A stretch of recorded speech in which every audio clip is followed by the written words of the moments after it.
पक्षी को पंख से वो जितना जितना ऊपर उड़ सकता है वो उड़ लेता है। पक्षी का पंख उसको बहुत ऊंचाइयों तक लेकर जाता है।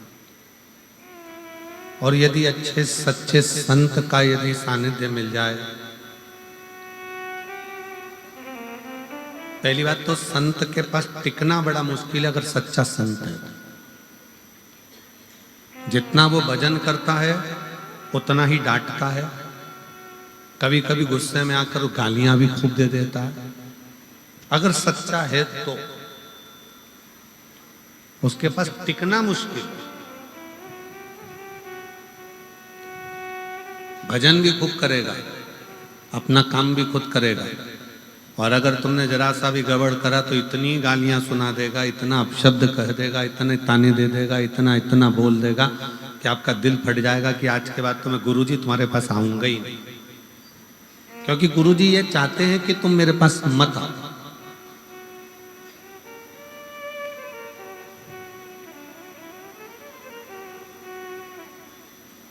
पक्षी का पंख और मनुष्य के लिए संत बहुत जरूरी है।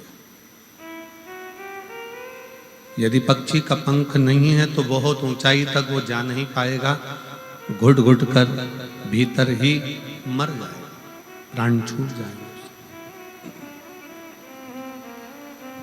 उसी तरह जीवन में मानव के शरीर में, मनुष्य की देह में संत का होना जरूरी है। आप किसी गुरु से जुड़े हो, किसी संत से जुड़े हो, पर जुड़ना भी तो असली से। बहुत कठिन हो गया है असली संत का मिलना।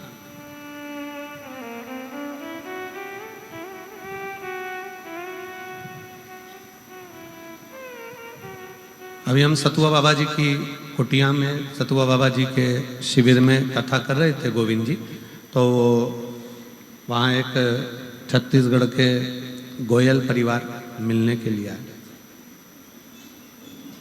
और गोयल परिवार मिलने के लिए आए और वो आते से बोले, गुरुजी हमारे हाथ में एक बड़ी सी सोने की अंगूठी थी, उसमें रतन जड़े हुए थे, और एक कोई साधु का वेश रख कर आया और उसने हमारी हाथ में से अंगूठी निकाली और मुंह में रख के और चला गया। हमने उससे कहा तुम हमारी अंगूठी दो, नहीं दी। क्या ऐसे भी लोग होते हैं? हमने गोयल जी से कहा, गोयल जी असली संत की दृष्टि तुम्हारे गोल्ड पर नहीं होती, असली संत की दृष्टि तुम्हारे धन पर नहीं होती, असली संत की दृष्टि तुम्हारी प्रॉपर्टी पर नहीं होती, असली संत की दृष्टि तुम्हारे दिल में बैठे हुए राम कृष्ण और शिव पर होती है कि तुम्हारा भजन कितना।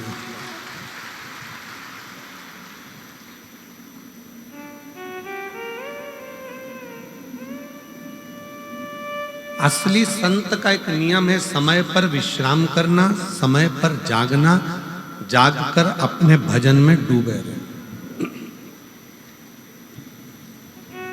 ये दुनिया के प्रपंच में संत कभी नहीं पड़ता।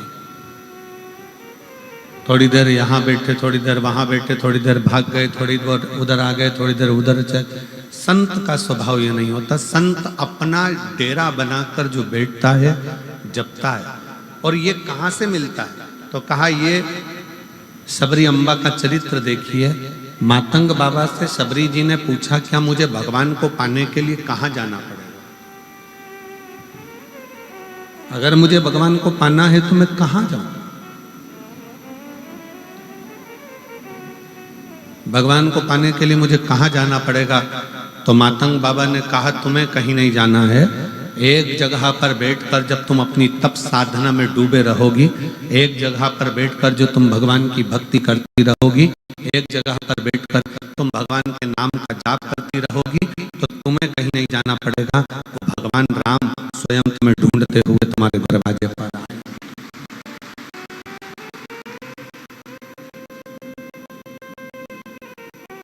असली संत अपने प्रपंच से दूर होता है, छल से दूर। एकाग्रता का वास करना, निवास करना, भजन करना, कीर्तन करना, मंत्र जाप करना। और गोपाल जी, हम बहुत साधुवाद देते हैं कि इतनी बड़ी कुटिया में इतने सारे भक्त आते हैं, पर जो आपने संत का जो निवास बनाया है, वास्तव में ऐसी जगह बनाया है जहां बैठकर केवल भगवान का भजन दिल से हो सकता है, एकांत का क्षण। वहां एकांत में बैठकर भगवान की अविरल भक्ति को पाया जा सकता, भजन किया जा सकता। नहीं तो कई देवालय शिवालय ऐसे होते हैं जहां पर मंदिर में बहुत सारे भक्त आते हैं तो उनकी शोर चलता रहता है, पर जहां संत निवास आपने बनाया गोपाल जी, वो ऐसी जगह बनाया है कि वहां आराम से बैठकर जितना मंत्र जाप कर सकते, जितना माला जप सकते उतनी जपो, जितना स्मरण कर सकते उतना करो।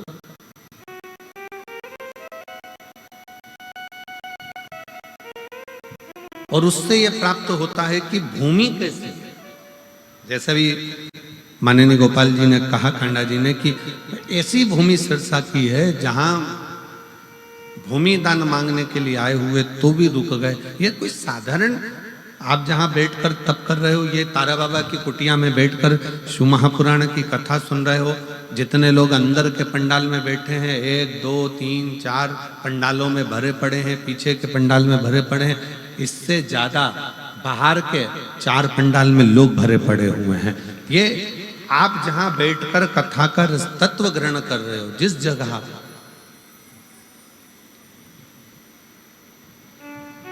दिल से सुनो, दिल से देता है। हृदय से आपने उससे कुछ कहा, वह हृदय से स्वीकार करता। इसको केवल शिव महापुराण की कथा मत मानो, जैसे यहाँ पर कथा होती रहती है, भागवत हुई, रामायण हुई, अन्य कथाएं यहाँ चलती रहती है, वो कथा हो सकती है, पर शिव महापुराण की कथा कभी कथा नहीं।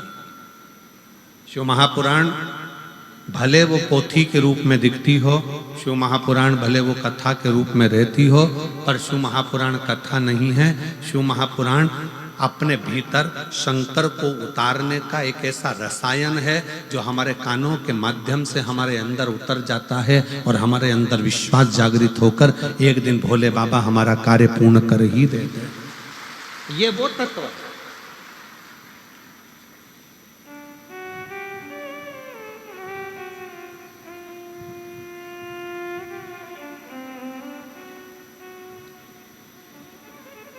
इसीलिए वो कहते हैं ना, पी लेना हरि नाम का प्याला, सारे रोग मिट जाएंगे। पी लेना हरि नाम का प्याला, सारे रोग मिट जाएंगे। हरि ओम हरि ओम हरि ओम हरि ओम हरि ओम हरि ओम हरि ओम हरि ओम। इन कानों को रोग लगा है रोज चुगलिया सुनने का। इन कानों को रोग लगा रोज चुगलिया सुनने। इन कानों से शिव नाम सुन लो, सारे रोग मिट जाएंगे। हरि ओम हरि ओम हरि ओम हरि ओम हरि ओम हरि ओम हरि ओम। ये श्रवण जो दिया है भगवान ने, जो ये कान दिए हैं, इसमें एक रसायन शिव नाम का डाला। यहाँ पर कई मेरी जीजियाँ ऐसी बैठी हैं, कई मेरे जीजा बैठे हैं, कई मेरी बेटियाँ बेटा मेरी माताएं ऐसी बैठी हैं। उनको अगर एक दिन वो शिव महापुराण की कथा नहीं सुनती है ना तो उनका भोजन नहीं पचता, उनको बेचैनी आने लगती है कि हमने कथा नहीं सुनी। प्रतिदिन सुनती, भले 5 मिनट सुनेगी 10 मिनट सुनेगी, टीवी चालू कर कर छोड़ देगी, अपने काम में लगी रहेगी, बर्तन घिसती रहेगी, कपड़ा धोती रहेगी, रोटी बनाती रहेगी और कथा चलती। काम करते रहो, नाम जपते रहो, श्री शिवाय नमस्तुभ्यम बोलते रहो, तो वो लगी है अपनी भक्ति।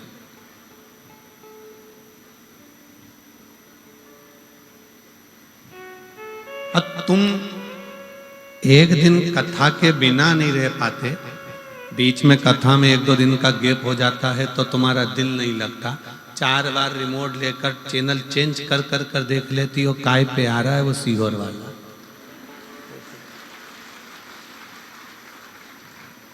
और फिर वो जीजी चिल्लाई थी ना, आवाज बढ़ा दे रे, बस वैसा ही। अरे वो सीहोर वाले के लगा दे रे, अब बड़ा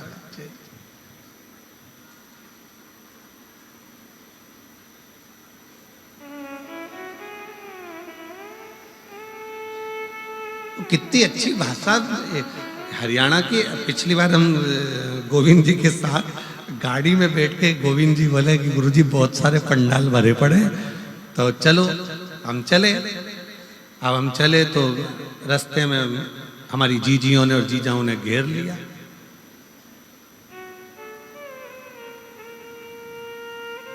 और वहीं से होटले के पास में से गाड़ी जा रही थी, गोविंद जी के ध्यान में होगा, नीचे से खड़ी होकर एक जीजी चिल्लाई, ओ गुरुजी तू कितने दिन बाद दिखा है? हमने कहा वाह,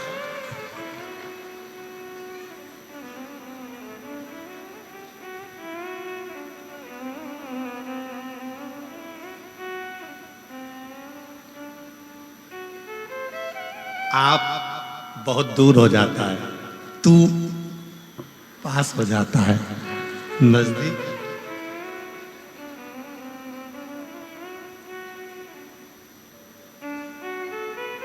बिल्कुल नजदीक, हृदय की भाषा है। मैं बहुत बहुत मेरी जीजी जीजाओं को प्रणाम करता हूं, नमन करता हूं, साधुता है, प्रणाम नमन है आपका। शिव तत्व इसी को, आप शंकर को बहुत दूर ना पाए, आप शिव जी को बहुत दूर ना पाए। मातंग बाबा ने माँ शबरी अम्बा से कह दिया था तुझे कहीं नहीं जाना है, तू यहीं बैठी रहे, एक ही जगह पर जपती रहे, वो आएगा। एक ही जगह पर जपती रहे, वो आएगा। और तुम्हारे लिए गोपाल जी कांडा जी ने ऐसा कर दिया, तुम्हें कहीं नहीं जाना है, सिरसा में 5 बार तो आना ही पड़ेगा।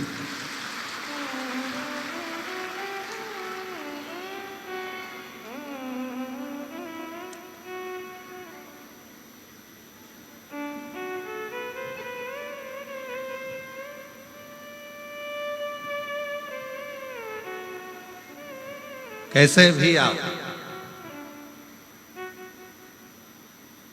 शिव तत्व है, शंकर है।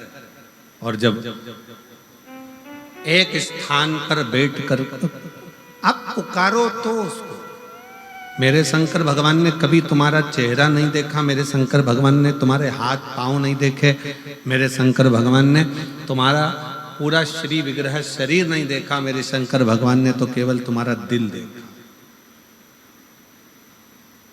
मेरे शिव जी ने केवल तुम्हारा मन देखा, हृदय, दिल। क्योंकि हो सकता है हाथ से भजन हो ना हो, पांव से चलकर तुम कहीं जा सको ना जा सको, इस मुख से तुम भजन गा सको ना गा सको, तुम्हारे श्रवण से तुम कथा सुन सको ना सुन सको, पर दिल एक ऐसा है, मन ऐसा है, उस मन से जिस दिन तुमने शिव को भज लिया, शिव तुम्हारा हो गया और तुम शंकर भगवान के हो गए। फिर बीच में कोई गैप नहीं, कुछ भी।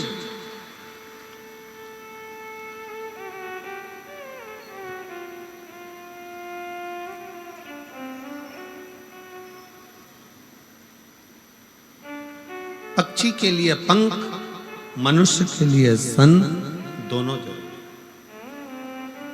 बहुत उपाय, ऊपर की ओर उड़ना है ना तुमको, बहुत ऊंचाई की ओर जाना है, किसी असली संत के पास जाओ। असली का मिलना मुश्किल है। पहले तो असली, आज के जमाने में असली घी नहीं मिलता तो असली संत ढूंढना कितना कठिन काम है। 25 बार घी को हाथ में मल मल के देखना पड़ता है। असली है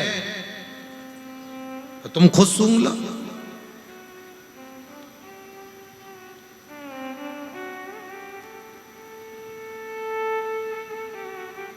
असली बहुत कठिन है कि असली घी मिल जाए।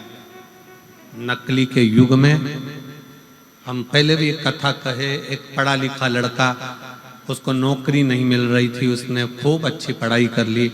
गांव में सर्कस आ गया, सर्कस वाले से कहा कि मुझे नौकरी दे दो। सर्कस वाले ने कहा 12,000 रुपये महीना मिलेगा, नौकरी कर लो, पर तुम्हें बंदर के कपड़े पहनना है, पिंजरे में जाना है, शेर के मुंह में हाथ देना है।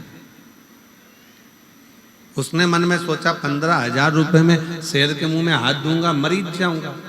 फिर वो 15,000 का मतलब क्या, बस नौकरी तो यही है। उसने फिर भी सोचा, घर के लोग कहते हैं निकम्मा बैठा है, निकम्मा बैठा है, तो नौकरी कर ली। 15,000 रुपये महीने में उसने नौकरी करी। सर्कस चालू हुआ, लोग बैठ गए, पिंजरा आया, पिंजरे के अंदर इस बंदर की खाल पिनाकर इसको छोड़ दिया 15,000 रुपये वाले को, और फिर पिंजरा बंद कर दिया। इतनी देर में सामने से उस पिंजरे के अंदर शेर को छोड़ा गया, जो दहाड़ता दहाड़ता अंदर आया। जैसे ही शेर दहाड़ता दहाड़ता अंदर आया, अब पिंजरे का मालिक कह रहा है, सर्कस का मालिक आगे बढ़ो, ये पीछे हट रहा है। शेर और आगे बढ़ते जा रहा है, ये और पीछे खसकता जा रहा है। शेर और आगे बढ़ा, ये और पीछे खसक गया। शेर एकदम लपक के बंदर के खाल पहने हुए उस व्यक्ति के पास गया, और उसके पास जाते से ही बोला, घबरा मती, 15,000 में तू बंदर बना है, 18,000 में मैं शेर बनाऊं। क्यों घबराता? या बंदर भी नकली और शेर भी नकली। इस नकली के युग में असली को पाना कठिन है जी। असली घी नहीं मिलता तो असली संत कहां से मिलेगा, बहुत ढूंढना पड़ेगा।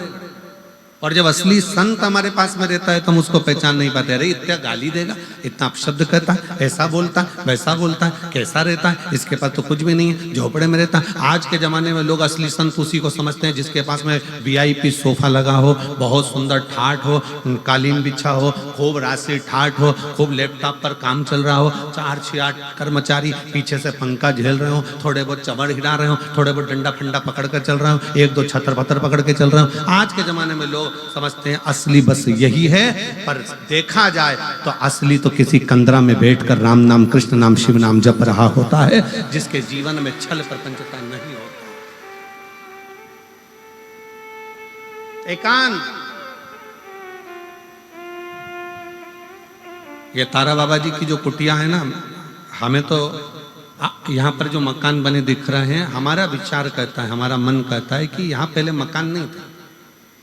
हमारा मन जो कहता है कि पहले यहाँ हो सकता है कि गांव का बाहर का स्थान होगा, जंगल होगा, खेत खलियान हो गए, खाली स्थान होगा। क्यों गोपाल जी, गोविंद जी, ठीक है, एकांत स्थान, क्योंकि वो दिखावे से दूर है। उसकी अपनी छोटी सी झोपड़ी, एक मकान छोटा सा, जिसमें बैठकर आराम से जो आ गया कुछ खाकर चले जाओ, पानी पी लो, राम नाम, कृष्ण नाम, शिव नाम जपते रहो और अपना भजन करो।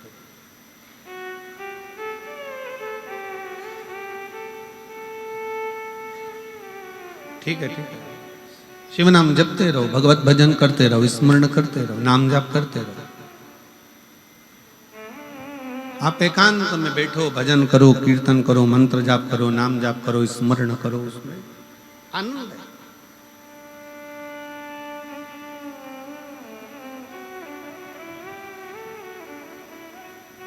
आज के जमाने में हमने उसी को मान लिया कि जो बहुत ज्यादा दिखावा करे, बहुत सारा छल करे, बहुत सारा दिखावे में डूबा रहे, हम सोचते हैं ये ओरिजिनल है, ये असली है। पर नहीं, असली संत वो होता है जो भगवान की भक्ति में खुद भी डूबा रहे, और आप जब उसके पास में जाओ तो वो आपको कहीं देवालय, शिवालय, मंदिर, भगवान की भजन में डुबा दे और कह दे कि शिव के भरोसे रहो, राम के भरोसे रहो, कृष्ण के भरोसे रहो, संसार के भरोसे मत रहना। संसार के भरोसे रहोगे तो एक दिन धोखा खा जाओगे, पर भोलेनाथ के भरोसे रहोगे तो धोखा नहीं खा पाओगे। उसके आश्रित हो।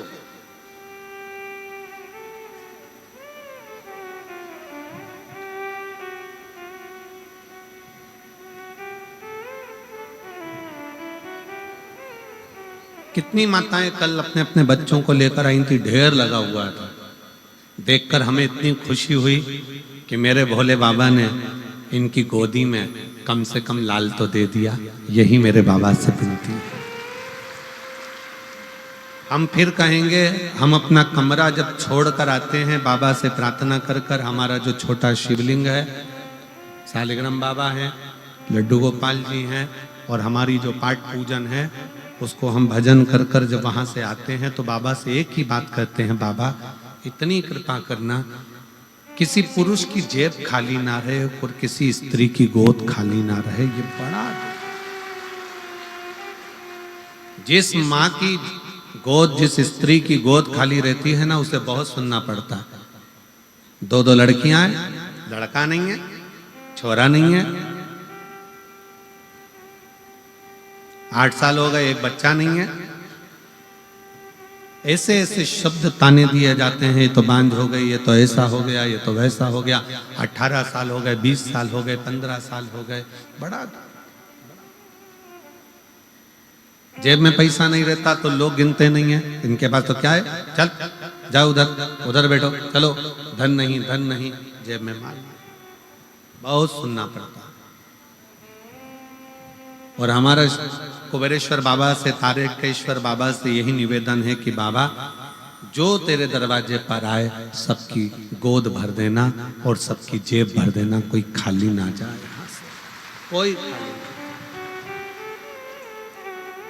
संत क्या करता है? संत अपने पास से निकालकर तुम्हें नोट की गड्डी कभी नहीं देगा। संत अपने पास से निकालकर नोट की गड्डी कभी नहीं देगा, बल्कि तुम्हारी गड्डी को संत और ले लेगा। पर अपने पास की गड्डी नोट की निकालकर संत नहीं देगा।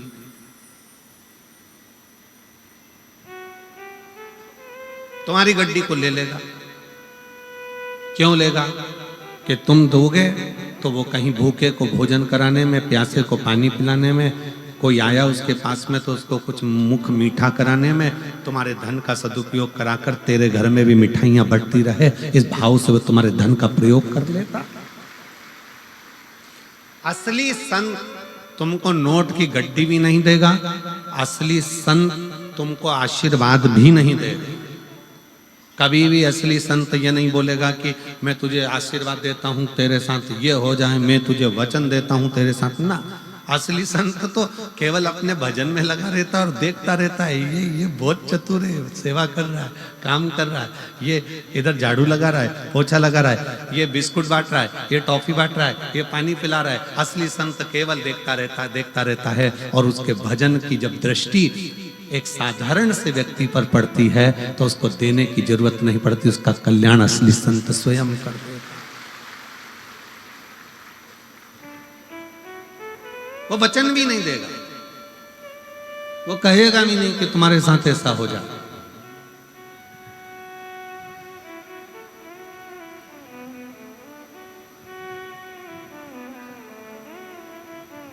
अरे देख लिया संसार हमने, देख लिया सब मतलब के यार हमने, देख लिया झूठे नाते झूठे रिश्ते रिश्ते, झूठे नाते, झूठे रिश्ते, और झूठा है संसार हमने देख लिया।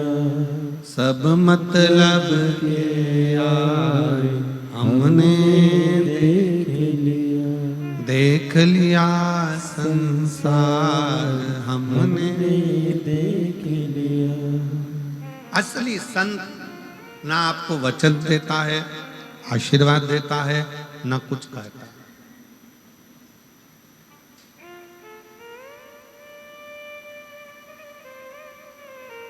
वो तो मौन है।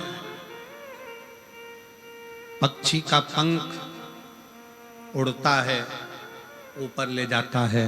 असली संत जब मिलता है, अपनी कृपा की दृष्टि ऐसी करता चले जाता है कि वो आगे बढ़ता चले जाता है।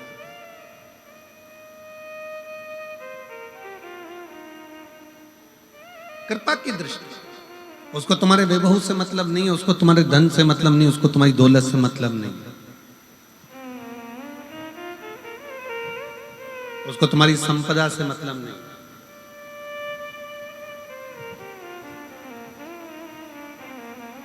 और होगा,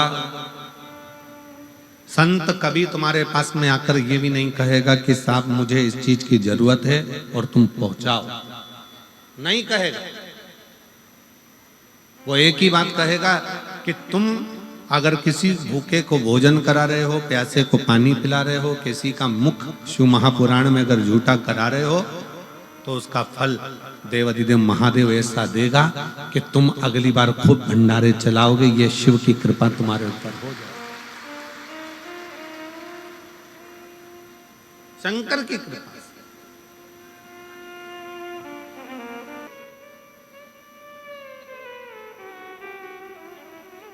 जब सब दूर से हार जाओ, तब एक बार शिव के दरवाजे जरूर जाओ।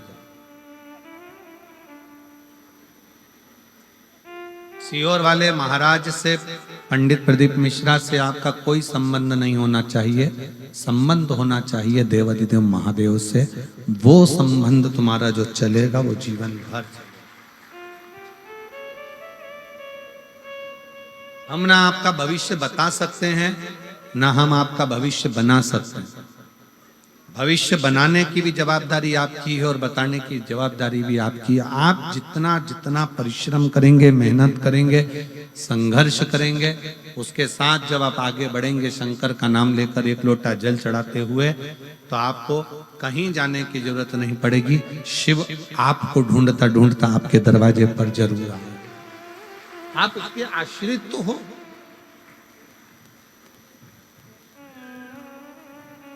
हम उसके आश्रित ही नहीं हो रहे।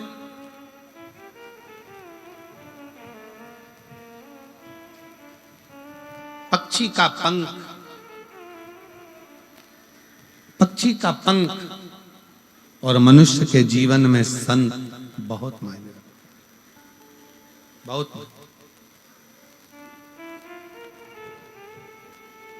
पक्षी के पंख ना हो तो वो पक्षी किसी कार्य का नहीं है, वो तकलीफ भोगता रहता, कष्ट भोगता रहता, भोगता।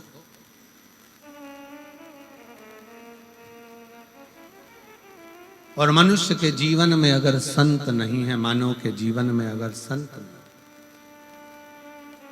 मानव अगर संत से विमुख है, तो वो भी कष्ट भोगता है, वो भी कष्ट भोगता।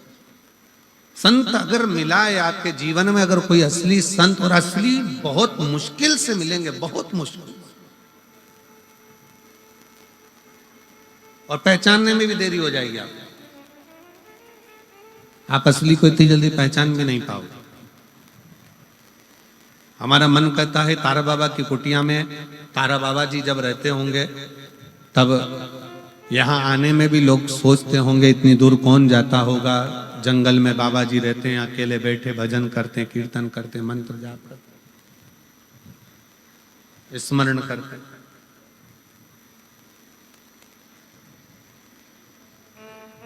कौन आता होगा इस वीराने जंगल में, इस वीरान जगह में कौन आता?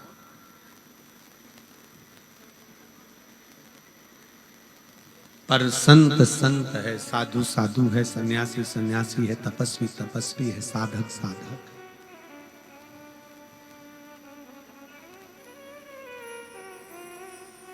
आप जब दिल से पुकारोगे, जब दिल से उसको वंदन करोगे, निवेदन करोगे, आप जब किसी असली संत की शरणागति में जाकर बैठोगे तो जो अंदर का आपका वाइब्रेशन है, जो आपके भीतर की ऊर्जा है, वो उस ऊर्जा को संगम करेगी, मिलेगी।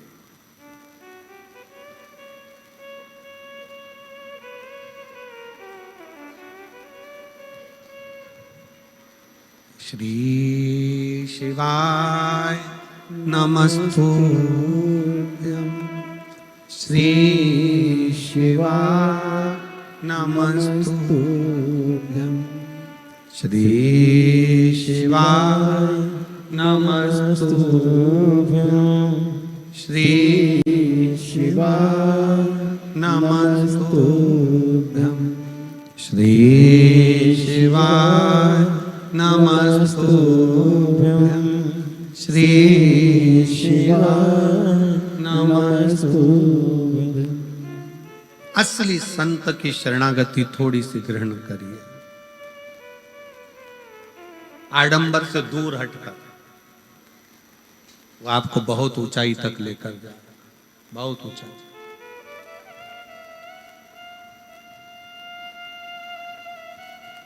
और इतना ऊंचा तक लेकर जाएगा, इतनी ऊंचाई तक लेकर जाएगा कि आप भी सोचते रहेंगे कि ये कृपा कहां से हो गई। हमने तो कभी किसी को कुछ दिया नहीं, पर ये करुणा, ये दया, ये कृपा कहां से हुई। संत केवल दृष्टि देता, संत धन दे ना दे, पर संत दृष्टि देता।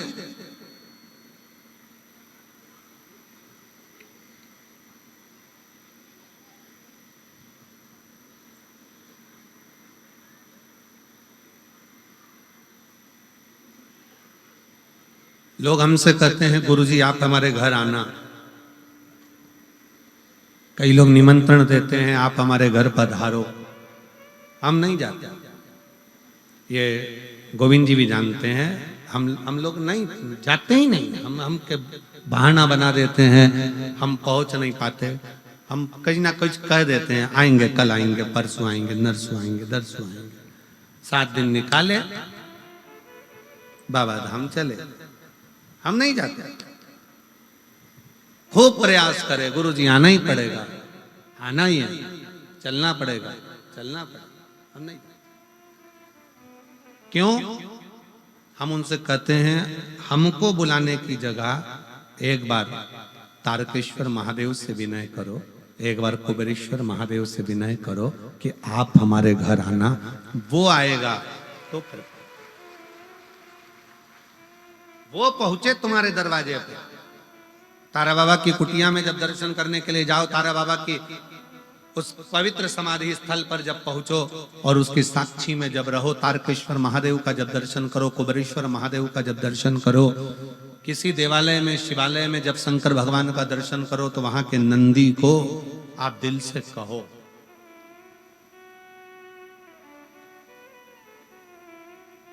कि तुम्हें शंकर को लेकर आना है, मेरा दुख मिटाना है, बहुत कष्ट में हूं मैं। और जैसे वो जीजी चिल्ला कर बोली थी ना, अरे आवाज बढ़ा दे रे, बस शंकर भगवान के नंदी से भी तुम्हें इसी तरह से कहना है। तो कद लेकर आएगा रे, कब लाएगा? वो एक लाइन ना, कहीं देर ना हो जाए,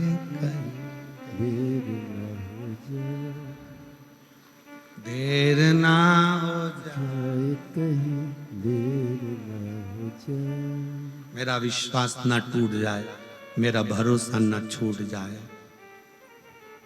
मेरा विश्वास है, मैंने 2 बार पशुपति व्रत करे, 2 बार मैंने सफेद आंकड़े की जड़ का प्रयोग करा, मैंने इतना इतना प्रयोग करा, अब घर के लोग भी ताना देते हैं कि तेरे जीवन में कुछ नहीं हो सकता, तू कितना ही लोटा भर के जल चढ़ा ले। तब तुम ये बात अपने दिल की, कोई प्रार्थना भगवान से करो तो पड़ी पढ़ाई मत करो, अपने दिल की प्रार्थना भगवान से कहो, ए नंदी रे तू कब लेकर आएगा रे?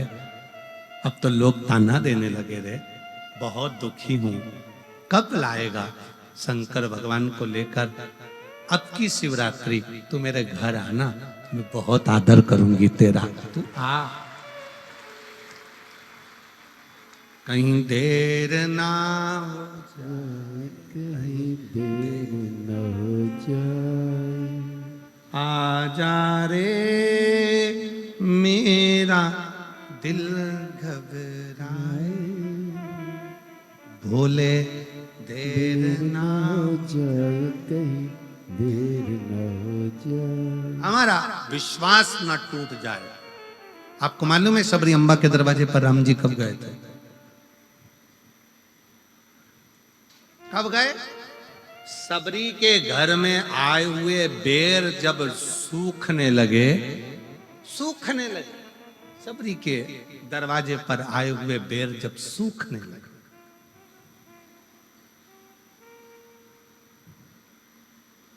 सबरी के दरवाजे,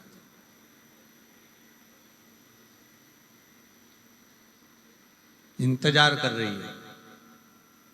सबरी अम्बा ने एक बेर को उठाकर देखा तो वो सूख रहा था, उसमें सल पड़ रहे थे। सबरी अम्बा उस सल से अपने शरीर को मिला रही थी कि मेरे भी शरीर पर सल पड़ते जा रहे हैं। मैं राम जी की बाट जोते जोते इंतजार करते करते थक गई, राम कब आओ? मैं आपका इंतजार कर रही हूं और आप आए नहीं। बेर को देखकर शबरी अम्बा की आंख में आंसू भर गए। एक दिन हो सकता है कि ये बेर सूखने के बाद बेकार हो जाएंगे और मेरा भी जीवन ऐसे ही कट जाएगा और राम नहीं आएंगे। कभी तुम अपने जैसा, कई लोग भगवान के मंदिर में जाकर जो पाठ होते हैं, जो स्तुतियां होती हैं, वही स्तुति करते रहते हैं, पाठ पढ़ते रहेंगे, स्तुतियां करते रहेंगे। हम कभी नहीं बोलते कि तुम ये वाली स्तुति करो कि पाठ पढ़ो, तुम अपने मन की स्तुति करो, तुम अपने मन की स्तुति करो ना। एक भेड़ चराने वाला भेड़ चराता था, सारी बकरियों को, भेड़ों को इकट्ठा कर लेता, शाम के समय बैठकर भेड़ों का जुआ निकालता रहता, भेड़ के बाल में से कीड़े निकालता और जू निकालते निकालते बोलता, ओ राम जी, ये भेड़ बकरी जंगल में रहती है, इनको जू पड़ गई, मैंने सारी निकाल दी। राम जी, तुम्हें भी जंगल में रहते रहते 14 साल में बहुत सारी जू पड़ गई होगी, एक बार मेरे पास आओ, सब निकाल दूंगा। अरे राम जी, आप मेरे पास आओ, मैं सारी जू निकाल दूंगा तुम्हारी।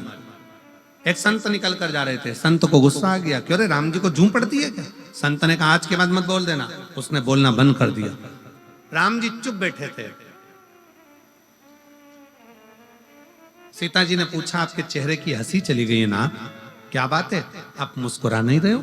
राम जी कहते हैं, एक मेरा भगत भेड़ बकरी चराता था, शाम को बकरियों को इकट्ठा कर कर उनके बाल में से जू निकालता था और कहता था, राम जी वन में रहते रहते तुमको जू पड़ गई होगी, मैं तुम्हारी जू निकाल दूंगा, एक बार आ जाओ। मैं उसकी बात को सुनकर बड़ा मुस्कुराता था। एक संत ने उसको मना कर दिया कि ऐसे नहीं बोलते, तो उसने बोलना बंद कर दिया, उसने बोलना बंद कर दिया। सीता जी ने हनुमान जी को बुलाया, हनुमान इधर आ, जाकर वो संत को ढूंढ और जरा एक जोरदार कुदा किया। हनुमान जी ने गदा पकड़कर जो दिया धम्म से, संत पड़े चिट्टे। संत ने पूछा कौन? हनुमान जी बोले तेरा बाप। प्रभु आपने मुझे मारा क्यों? हनुमान जी बोले पहले जा और वो बकरी चराने वाला भेड़ चराने वाले से कह, जैसी वो स्तुति करता था वैसी स्तुति करे। अरे प्रभु वो बोलता था राम जी के सिर में जू पड़ गई होगी, जैसे मैंने बकरी की जू निकाली, राम जी तुम्हारी निकाल दूंगा, तेरा क्या जा रहा है, जा बोल क्या। और जैसे ही वो गया, भैया तेरे हाथ जोड़ता हूं, पांव पड़ता हूं, तू जैसी स्तुति करता था वैसी स्तुति कर, और आज एक और बार में तेरे पांव पड़ रहा हूं। उसने पूछा क्यों? आज तक मैं भगवान का भजन करते करते इतना बड़ा संत हो गया, पर भगवान का दर्शन नहीं हुआ। तेरे जू निकालने के चक्कर में हनुमान जी की गदा का दर्शन तो हो गया, बस यही मेरे लिए बहुत। अपने दिल की स्तुति करिए, अपने मन की स्तुति करिए। आप भगवान को पड़ी पढ़ाई स्तुति मत बोलो, आप अपने दिल से बोलो, कब आएगा बाबा, इंतजार कर रही हूं मैं, बहुत तेरा इंतजार कर करके थक गए। लोग अपशब्द कहते हैं, लोग ताना देते हैं, लोग गालियां देते हैं, लोग अड़ा टेढ़ा करते हैं। एक पत्र है,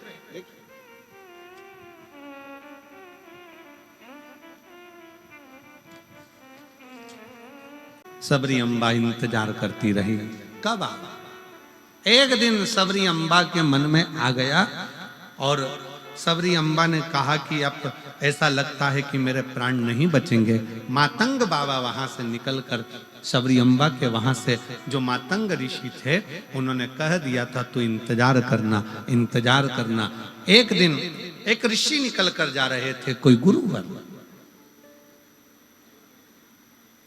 एक गुरुजी निकल कर जा रहे थे। उन्होंने कहा सबरी अम्बा क्या बात है। सबरी जी कहती हैं हम इंतजार कर कर कर थक गए, हमारे भगवान राम हमारे से मिलने के लिए नहीं आए, हम बहुत इंतजार करे, अब तो मेरे बेर भी सूख रहे हैं। क्यों चिंता करती है, इस बेर को वापिस हरा कर ले, वापिस भरा हुआ कर ले, कोई सुख न नहीं। कभी भी अपने मन में ये ग्लानि मत लाओ कि परमात्मा आएगा नहीं।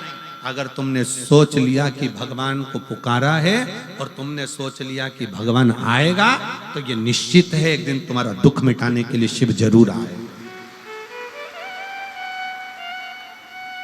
तुमने सोच लिया उस दिन शंकर भगवान तुम्हारा दुख मिटाने के लिए, शिव तुम्हारा तकलीफ मिटाने के लिए, शिव तुम्हारे कष्ट को मिटाने के लिए जरूर आए।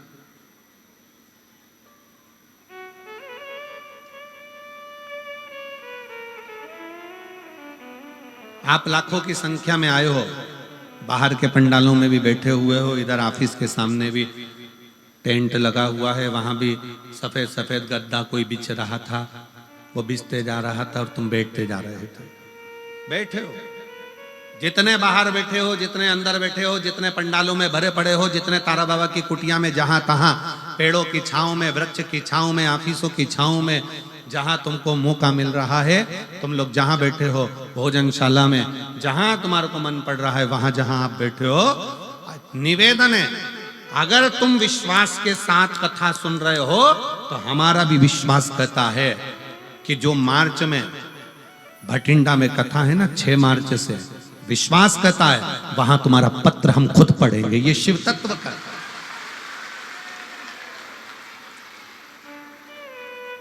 ये कथा आज 17 फरवरी से चालू हुई है, 23 फरवरी तक। और जो कथा भटिंडा में चालू होगी वो 6 मार्च से चालू होगी, 1 बजे से 4 बजे तक, वैष्णो देवी मंदिर रोड, 1 बजे से 4 बजे। हमारा विश्वास कहता है तुम्हारा पत्र, अगर तुमने दिल से कथा सुनी और दिल से उससे प्रार्थना करी है तो पत्र वहां जरूर पढ़ा जाएगा। वहां तुम्हारा बाबा इतनी कृपा करेगा कि तुमको वहां बुलाकर तुम खुद पत्र लिख कर दोगे कि मेरे बाबा ने मुझे सिरसा की कथा में ये दे दिया और बाबा ने ऐसी करुणा करी। ये तुम्हारे पत्र की विश्वास, भरोसा, दृढ़ता पूर्ण पूर्ण।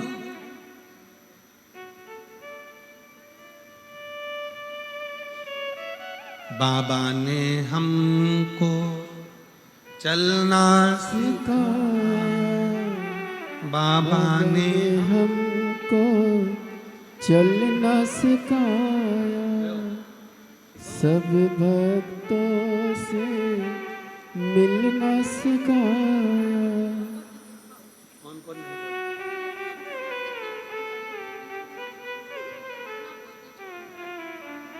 यही दोनों बच्चे हैं जो बोल नहीं पाते थे और बहुत सालों के बाद बोले हैं। एक बार जोरदार ताली बजाकर स्वागत, वंदन, अभिनंदन, साधु।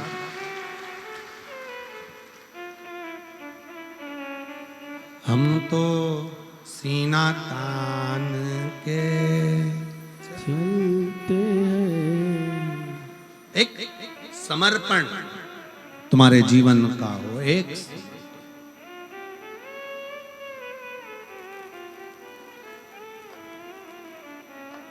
एक बात आप लोगों के स्मरण में होगी, आप लोग सब सिरसा में रहते हो, आपके पास में राजस्थान लगा हुआ है। राजस्थान में रामसा पीर, रामदेव बाबा जब अपनी बहन के घर गए थे और बहन ने कहा कि भैया मेरे जीवन में बड़ा दुख है, बड़ा दुख है, तब रामसा पीर ने कहा था बहन तो जिसको भजती है ना, वो तेरा दुख मिटाने की सामर्थ्यता रखता है। तू जिसको भजती है वो तेरे दुख को मिटाने की सामर्थ्यता रखता है।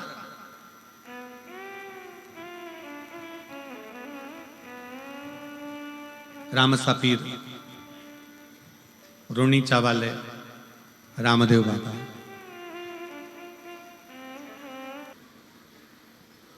शबरी अम्बा को एक बेर के माध्यम से जब हृदय से दुखी देखा, एक साधु ने, एक सन्यासी ने, एक तपस्वी ने कहा, क्यों चिंता करते? थोड़ा भक्ति का जल बेर के अंदर जाएगा तो ये बेर भी फूल जाएगा। उसी तरह जब आप भगवान को पुकारोगे तो भगवान जरूर आए।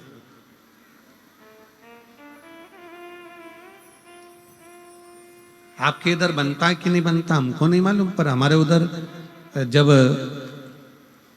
बेर सूख जाता है ना, उस बेर को पानी में उबाल कर उसमें थोड़ा सा नमक मिर्ची डालकर तैयार किया जाता है। अब उसको यहाँ क्या बोलते हैं हमें नहीं मालूम, हमारे उधर लद्दो बोलते हैं उसको। बेर को उबाल कर उसमें जो बेर सूखा हुआ था उसमें पानी वानी डालकर थोड़ा उबाल कर उसमें नमक मिर्ची डालकर उसको लोग खाते। क्या सीख दे रहा है? भक्ति का जल। और जीवन में जब तप साधना बढ़ती है तो बेर पुनः सूखा हुआ भी अपने स्वाद को वापस प्राप्त कर लेता।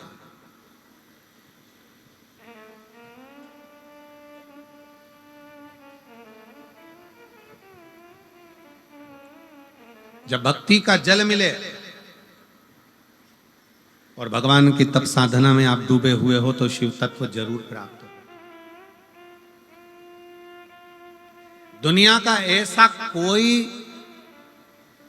काम नहीं जो मेरे शंकर भगवान के पास उसका हल नहीं। फिर वही वाली बात आ गई, कल कथा में कहा था असंभव शब्द शिव की डायरी में है ही नहीं। भगवान शंकर की डायरी में एक ही शब्द है और वो केवल एक शब्द है। कौन सा शब्द है? जम के बोलो जरा, संभव। कौन सा शब्द है? संभव। असंभव शंकर भगवान की डायरी में है ही नहीं। बस तुम्हारा विश्वास डिगना नहीं चाहिए, तुम्हारा भरोसा डिगना नहीं चाहिए, और तुम्हारा विश्वास जितना जितना दृढ़ होगा शिव मिलेगा।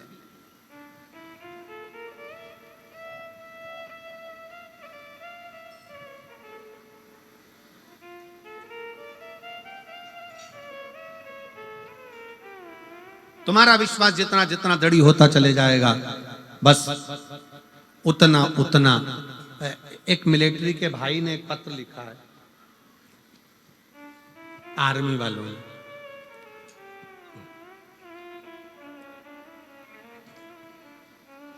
हम फौजी भाइयों की तरफ से आपको कोटि कोटि प्रणाम। गुरुजी,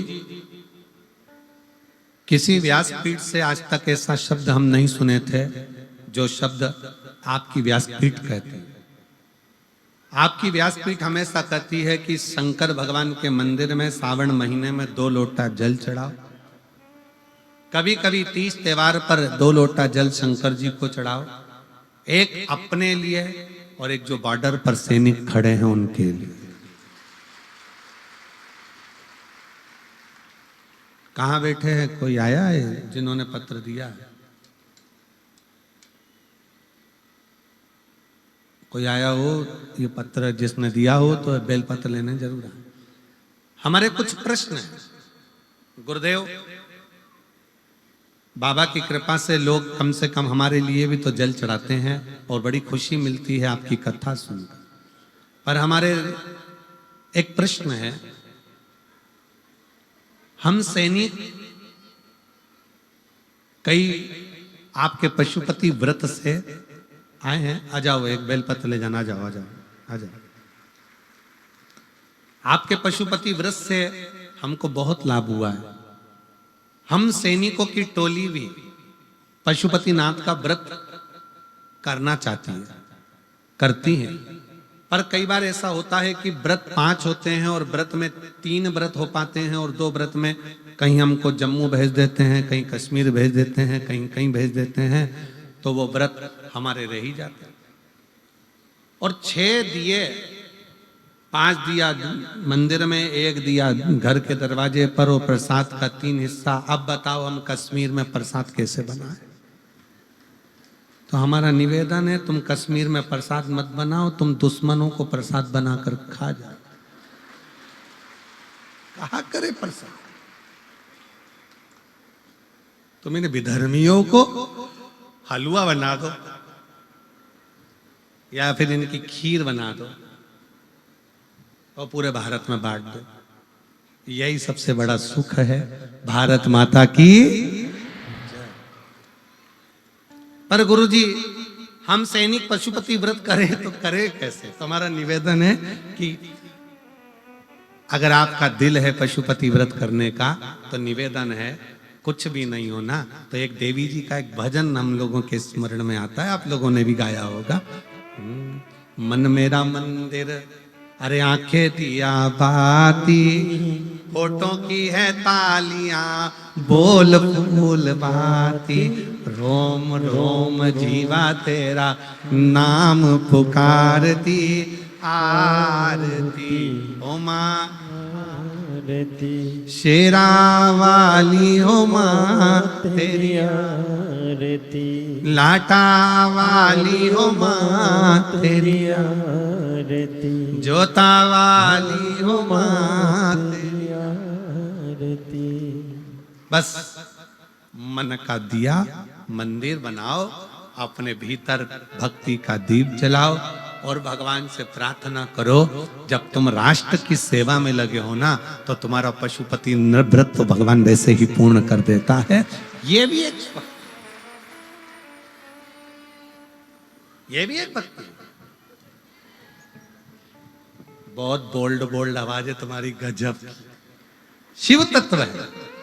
एक बार दोनों हाथ उठाकर हर हर, यही शिव भक्ति है। बोल बम का नारा है, इतना धीमा बोलोगे तो कल्याण तुम्हारा। बोलो जम के, बोल बम का नारा है। अब कितने बढ़िया बोले।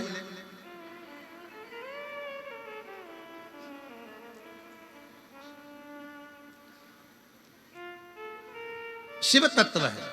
भगवान शंकर की विरल भक्ति कहती है, शिव महापुराण की कथा कहती है, शिव भक्ति कहती है, अपने तप को, अपनी साधना को, अपने विश्वास को दृढ़ी बनो। दृढ़ी। ब्रह्मा जी, थोड़ा रिटर्न बढ़ा। ब्रह्मदेव, ब्रह्मा जी जब भगवान विष्णु के पास में जाकर, नारायण के पास में जाकर कहते हैं कि यह सृष्टि का रचना करता मैं हूं, संपूर्ण रचना मेरी है, भगवान नारायण ने कह दिया तुम भले रचना करता हो, पर बिना शंकर की प्रेरणा के कोई रचना सफल होती ही नहीं। दुनिया की कोई भी रचना हो, बिना शिव के रची ही नहीं जा सकती। जिस यज्ञ में शंकर भगवान का नाम नहीं, वो यज्ञ सफल नहीं होता। जिस घर में भगवान शंकर का स्थान नहीं, तुम्हारे देवालय में, तुम्हारे पूजन वाले मंदिर में लड्डू गोपाल हैं, राम जी हैं, कृष्ण जी हैं, सारे देवता, पितर देव, ये देव, वो देव सब हैं, पर तुम्हारे घर के मंदिर में अगर एक शिवलिंग नहीं है, तो समझ लेना तुम्हारी पूजन भगवान स्वीकार नहीं कर पा रहा है। शिव के बिना राम भी राजी नहीं होते, शिव के बिना भगवान कृष्ण राजी नहीं होते, और राम और कृष्ण के बिना शिव राजी नहीं होते।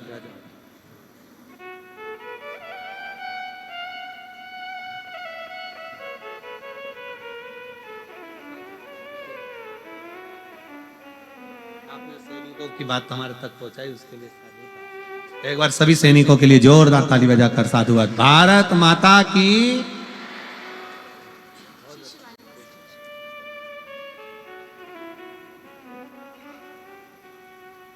शिव तत्व है। ब्रह्मा जी के मन में यह भाव आ गया कि मैं सृष्टि का रचना करता, पर कौन चला रहा है, कौन कर रहा है, कौन करा रहा है, ये सब हमारा भ्रम है कि दुकान में चला रहा हूं, घर में चला रहा हूं, सब काम में कर रहा हूं। अगर दुकान तुम चला रहे हो तो फिर मरने के बाद वो बॉडी को क्यों जला कर आते हो, उसी को दुकान में रख दो, वही चला देगी। शिव रूपी श्वास इस शरीर के अंदर से जो निकल रही है, 21,600 श्वास प्रतिदिन मानव के शरीर से निकलती है। कितनी निकलती है? जम के बोलो जरा। 21,600 श्वास इस मनुष्य के शरीर से प्रतिदिन निकलती है, प्रतिदिन। और ये श्वास नहीं है, ये मेरा स्वयं शिव है जो श्वास के रूप में निकल रहा है। शिव रूपी श्वास चले तो समझ लेना कि शिव है, शरीर चल रहा है। जिस दिन शिव रूपी श्वास शरीर से निकल जाती है, फिर वो शरीर नहीं रहता, वो केवल एक शव बन जाता है, जिसको लोग ले जाकर जला देते हैं, अंतिम संस्कार कर देते हैं। उसका फिर कोई मूल तत्व ही नहीं रहता।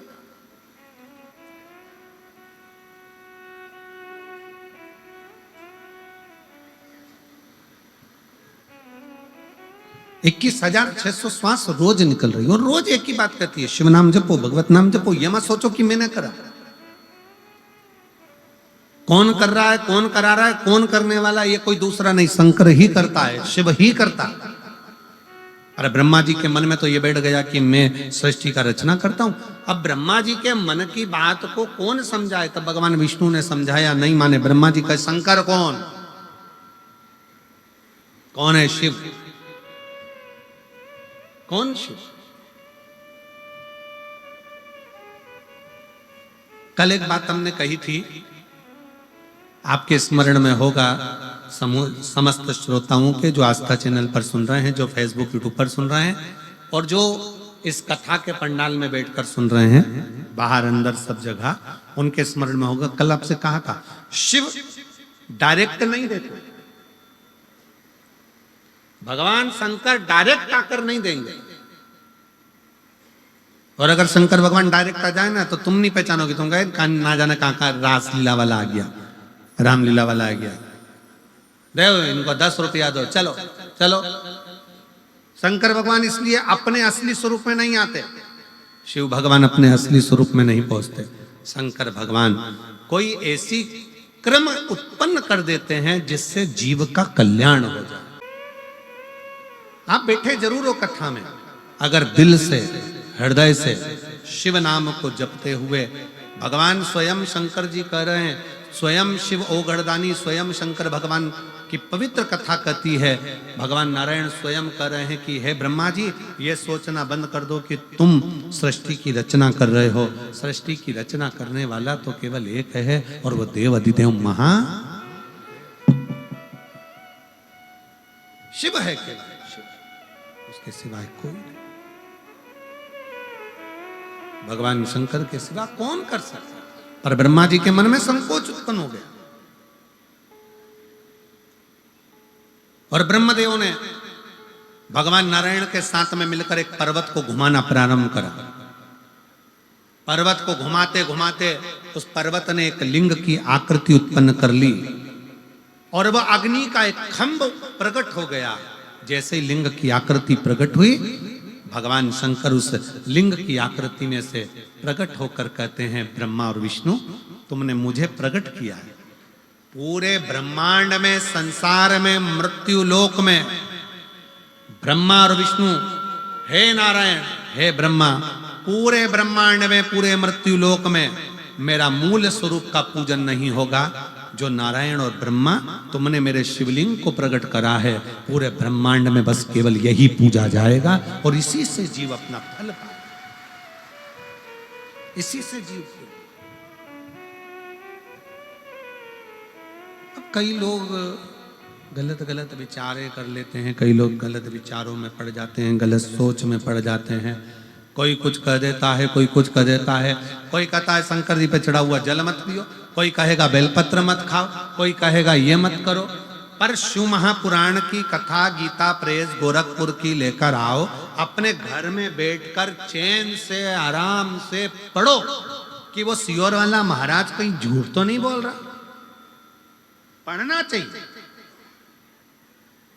आप लोग शिव महापुराण की कथा सुनते हो तो थोड़ा अगर विश्वास है तो एक आध पढ़ो कि जितनी जितनी चीजें सियोर वाला महाराज व्यासपीठ पर बैठ के बताए कि दुर्वा का ऐसा प्रयोग करो, काली मिर्ची ऐसे चढ़ाओ, बेलपत्र ऐसे चढ़ाओ, बेलपत्र का प्रयोग ऐसे करो, इस तरह से भगवान की भक्ति करो, ये शंकर जी पे चढ़ा हुआ जल का आचमन करो, बेलपत्र को प्रसाद के रूप में पाओ। शिव महापुराण की कथा यहां तक कहती है कि केवल 33 कोटि देवता में एक देव महादेव केवल एक ऐसे हैं जिनका प्रसाद हाथ में आते से ही पाना पड़ता है, पूरी रात रखा भी नहीं जाता, देरी नहीं करी जाती।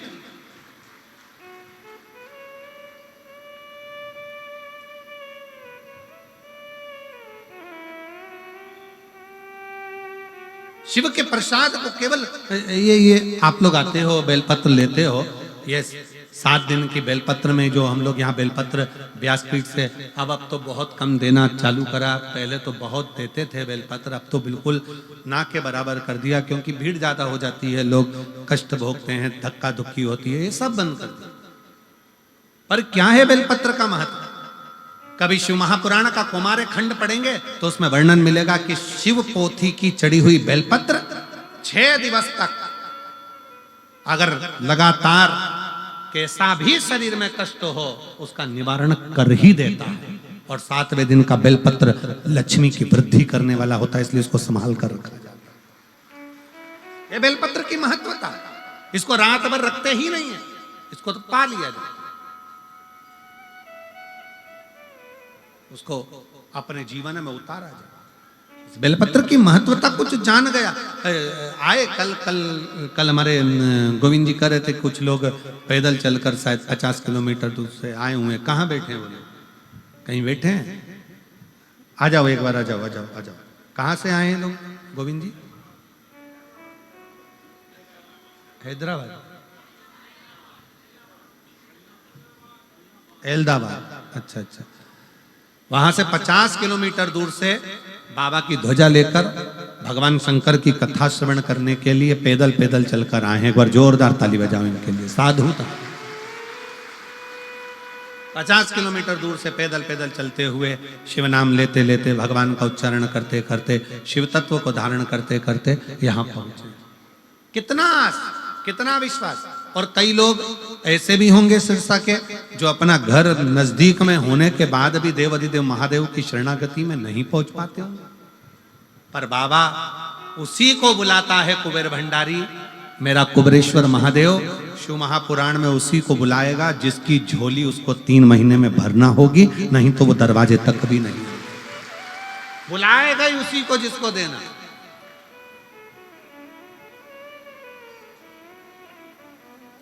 ये लोग भी कहां से आए हैं? ए बाबू, बेटा ध्वजा वाले, आप लोग कहां से आ रहे हैं?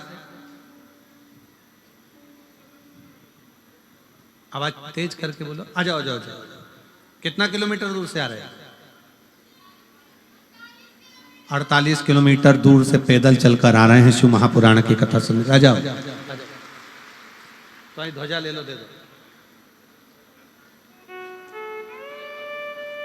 और मेरे भोले तेरा सहारा है, मेरे भोले तेरा सहारा है, मेरी नैया का तो किनारा है, मेरी नैया का तो किनारा है।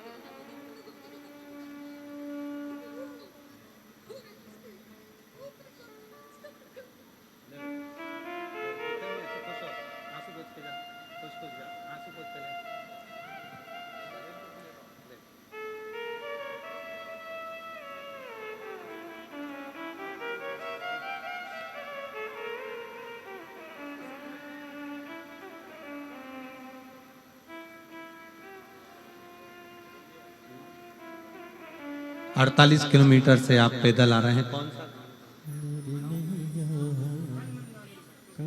बनमंडोरी से पैदल चलकर आप लोग पहुंचे हैं। एक बार जोरदार ताली बजाइए।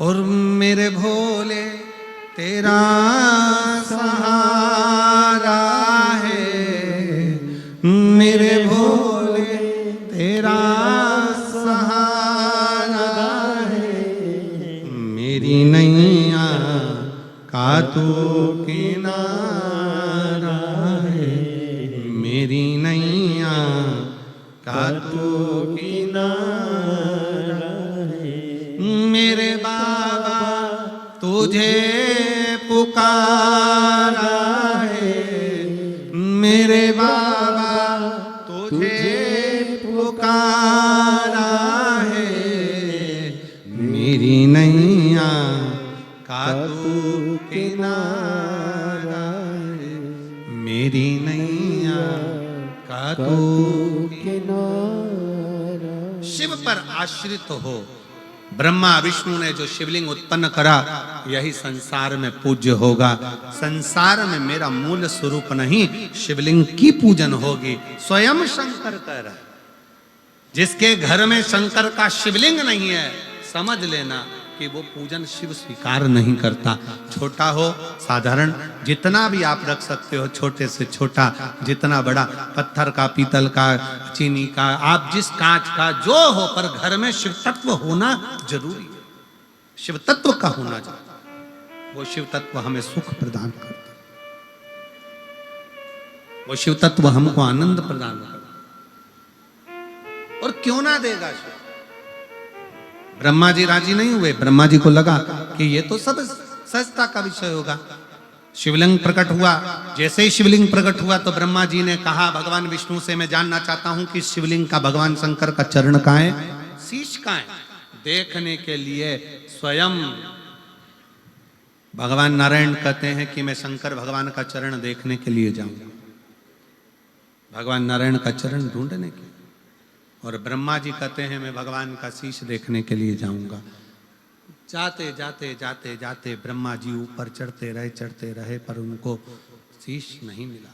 भगवान विष्णु नीचे जाते गए पर भगवान का शिवलिंग का चरण नहीं मिला, चरण नहीं मिला। ये जो लोग कहते हैं ना, शंकर भगवान के जब शिवलिंग का, जैसे ये शिवलिंग है, ये जलाधारी है, जब हम शिवलिंग का दर्शन करते हैं ना तो कई लोग कहते हैं कि शंकर भगवान का चरण कहाँ पर, कई लोग कहते हैं भगवान शंकर के शिवलिंग में शीश कहाँ पर, उनका मुख कहाँ पर। शिव महापुराण की कथा कहती है कि कभी भी शंकर के शिवलिंग के पास में जाओ, आपका जहां मन कर जाए वहां बैठकर शंकर को जल समर्पित करो, जहां मन कर जाए। आप ये मत सोचना कि शंकर के शिवलिंग का मुख दिखेगा तो हम जल चढ़ाएंगे, चरण दिखेगा तो हम जल चढ़ाएंगे। शिव तत्व कहता है जहां बैठकर, जैसे बैठकर आप शंकर को पुकारोगे, जहां बैठकर जैसे बैठकर आप भगवान शंकर को भजोगे, शिव उसको स्वीकार कर लेता, शंकर भगवान उसे स्वीकार लेता। आप जहां बैठकर भजोगे, जैसा भजोगे, शिव उसको स्वीकार करेगा।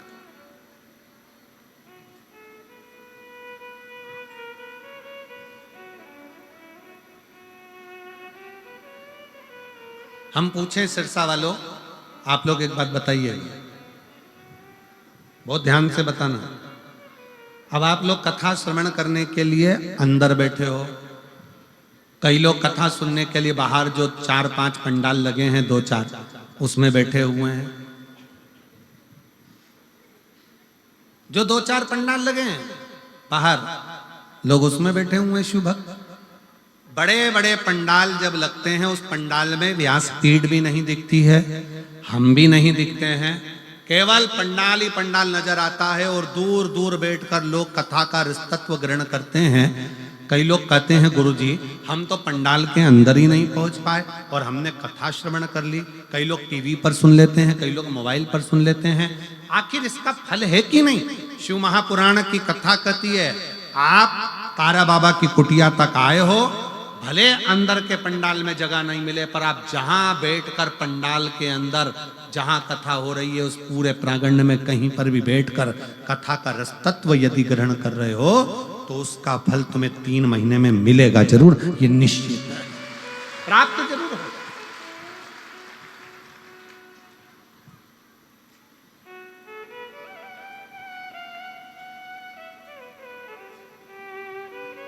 वो प्राप्त होगा और शिव कृपा करेगा, शंकर करुणा करेंगे।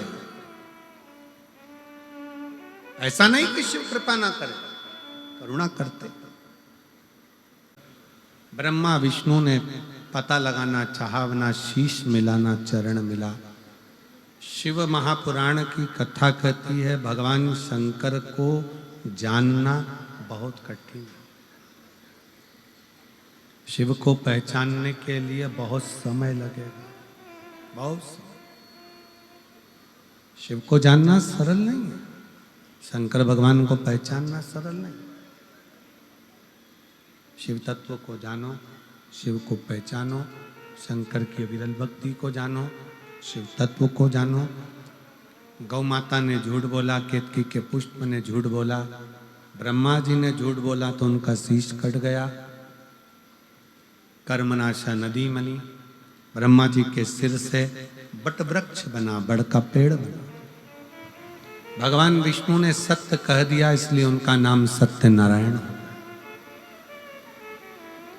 घर में सत्यनारायण की कथा होने का कारण केवल एक ही है कि जो शंकर भगवान के चरण को पकड़ लेता है उसकी जिंदगी सत्यमय हो जाती है।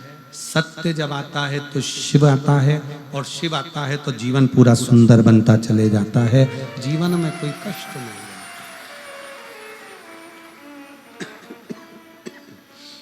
इसलिए उसको सत्यम शिवम सुंदरम कर, सत्य का जीवन जियो, शिव मिलेगा, शिव मिलेगा तो जीवन सुंदर होता चलेगा। आप सब अंदाजा लगाना, जितने लोग शंकर जी के मंदिर में एक लोटा जल चढ़ाते हैं या टीवी पर कथा सुनते हैं शिव पुराण की कथा सुनने के पहले के साल निकाल कर देखना कि आप जब कथा शंकर की शिव पुराण नहीं सुनते थे उस समय कितने तकलीफ की जिंदगी जी रहे थे, कितना कितना कष्ट आता था, रोते थे। पर जब से शिव महापुराण की कथा लोगों ने टीवी पर सुनना प्रारंभ करा, उसके बाद का समय निकाल कर देखो कि दुख भी आता है ना तो बाबा बाहर की बाहर काट कर निकाल देता है और अपने जीवन में सुख प्रदान करता है। जितने आस्था चैनल पर कथा सुन रहे हैं वो सब अंदाजा लगाना कि पहले कथा सुनते नहीं थे उसके पहले का समय कैसा था तुम्हारा, और जब से 2 साल 5 साल 4 साल 8 साल 10 साल से आप जब कथा सुन रहे हो तो उस समय का समय कैसा चल रहा है।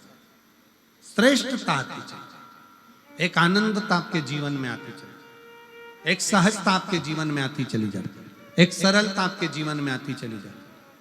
और यही सरलता भगवान अर्धनारीश्वर रूप में भगवान शंकर ने दर्शन दिया। अर्धनारीश्वर भगवान पधार रहे हैं, जोरदार ताली बजाकर स्वागत करें। भगवान अर्धनारीश्वर का सुंदर दर्शन भगवान के अर्धनारीश्वर स्वरूप का हुआ है।